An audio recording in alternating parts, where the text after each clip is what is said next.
Now, Britain's Brexit negotiator David Frost and senior EU officials meet later on in Brussels for the second time this week to discuss any new ways of replacing the backstop in Britain's stalled deal to leave the European Union. Well, it comes after Prime Minister Boris Johnson denied lying to the Queen about his reasons for suspending Parliament. He was speaking after Scotland's highest civil court ruled on Wednesday that the shutdown was unlawful because it was intended to hinder parliamentary debate.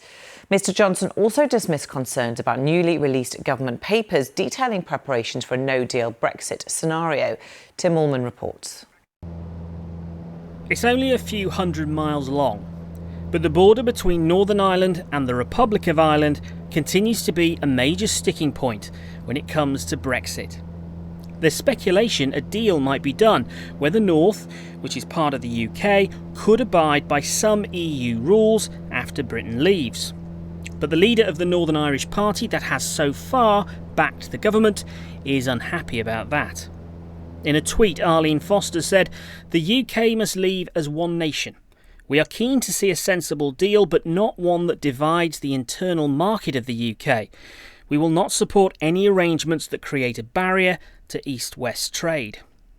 So, another potential headache for Boris Johnson, who's found himself in hot water over the proroguing or suspension of Parliament.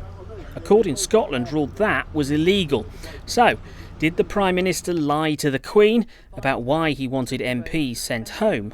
Absolutely not. And indeed, as I say, the High Court in England plainly agrees with us, but the Supreme Court will have to decide. And then there's Operation Yellowhammer, the contingency plan for what might happen if a no-deal Brexit takes place.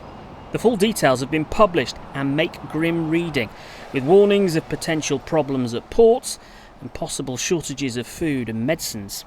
Ministers say these plans are a worst-case scenario and the country will be ready, if necessary, for a no-deal Brexit. Is there any progress? Do you want to tell us what's going on? I'm very impressed.